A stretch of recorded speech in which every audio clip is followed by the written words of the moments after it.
Let's hear it for the Assemblies.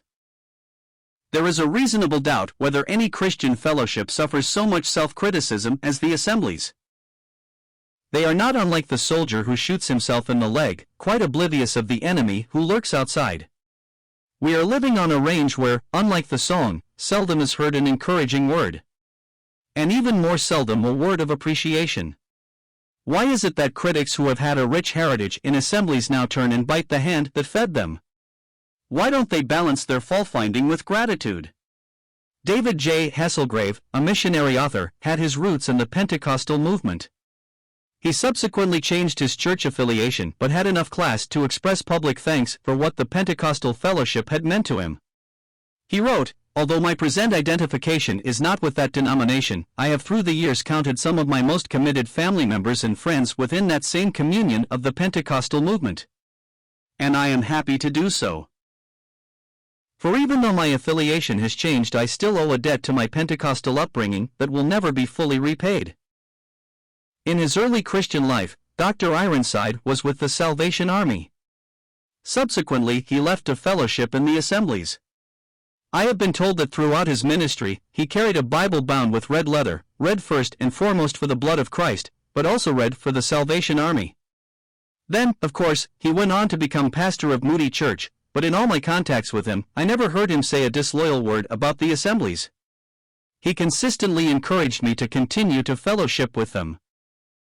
It is not that our fellowships are above criticism. It is not that we are in no great need of revival. Of course, we are. But can't we hear a word of appreciation for the monumental contribution that the Assemblies have made to the evangelical movement, especially in the area of literature? Someone described the early Christians as a huddled flock whose only crime was Christ. When I think of the internal pummeling that many Assembly Christians are taking today, I think of them as a huddled flock whose only crime is trying to stay as close to the Scriptures as possible. It is not only the Assemblies as they are today. The attacks go back to the early Assembly leaders. The sharpest criticism is leveled against John Nelson Darby. Many of those who launched the attacks have, at the same time, glowing words of appreciation for a more modern Assembly scholar who denied the inerrancy of the Scriptures. No one ever accused Darby of that.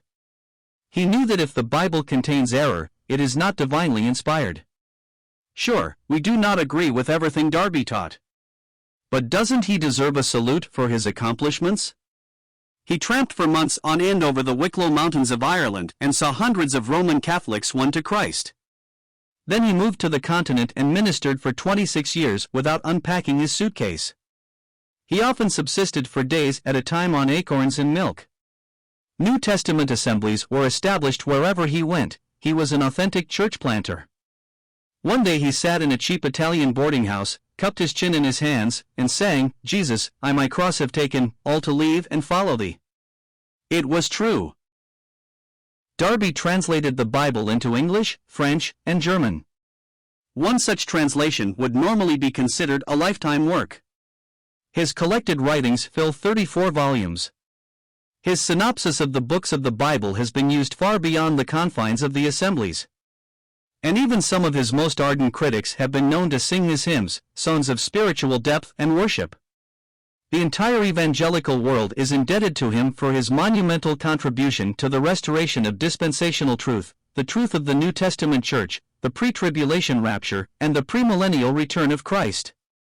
Does a man like that not deserve an occasional kind word along with the vilification that is heaped on him? It is time to fire the wrecking crew and call in the builders. It is time to balance criticism with appreciation and gratitude. It is time to avoid the stigma of the saying, "If you can't do, critique." We should all remember Spurgeon's words, "Blame comes best on the back of praise."